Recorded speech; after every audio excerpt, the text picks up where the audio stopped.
22 জুনৰ আগত যদি এইটো ভিডিও চাই আছা তেনেহলে এইটো বেংকত এপ্লাই কৰিব পাৰিবা। ভিডিওটো এতিয়াই সেভ কৰি লও, মই গোটেইখিনি ডিটেইলছ এক্সপ্লেইন কৰি আছো।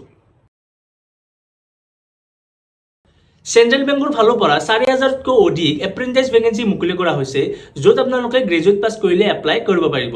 ইয়াত আপোনালোকে গ্ৰেজুৱেট যিকোনো ফিল্ডৰ পৰা কৰিলে হ'ব, আৰ্টছ, কমাৰ্চ, সায়েন্স 50% মাৰ্ক লৈ পাছ কৰিব লাগিব। ইয়াত আপোনালোকৰ ডিউৰেশ্যনটো 1 বছৰ থাকিব আৰু আপোনালোকৰ ষ্টাইপেণ্ড 15000 টকাকৈ মান্থলি পাই যাব। এজ লিমিটটো আপোনাৰ 20 বছৰৰ পৰা 28 বছৰলৈকে থাকিব আৰু আপোনালোকৰ এজ ৰিলেক্সেশ্যনটো এনেকুৱা ধৰণৰ থাকিব। গোটেইকেইটা কেটেগৰীৰ কাৰণে বেলেগ বেলেগ হ'ব।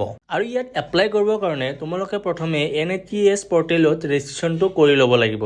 তাৰ পিছতহে তোমালোকে ইয়াত এপ্লাই কৰিব পাৰিবা। ইয়াৰ সিলেকশ্যন প্ৰচেছটো দুটা মাধ্যমত হ'ব। প্ৰথমটো হ'ব অনলাইন এক্সামিনেশ্যন, সেকেন্ডটো হ'ব test of local language. Online এক্সামত এনেকুৱা ধৰণৰ সাবজেক্ট আহিব, মই স্ক্ৰীনত মেনশ্যন কৰি দিছো, আপোনালোকে চাই ল'ব পাৰে। ইয়াৰ লাষ্ট ডেট 22 জুন আহিছে। যদি এপ্লাই লিংকটো লাগে তেনেহলে মোৰ হোৱাটছআপ চেনেলতে পাই যাবা। গতিকে ভিডিওটো গ্ৰেজুৱেট পাছ কৰা সকলক শ্বেয়াৰ কৰি আমাৰ পেজটো ফলো কৰি যাব নাপাহৰিব। আৰু ভিডিওটো যদি ইউটিউবত চাই আছে তেনেহলে সাবস্ক্ৰাইব।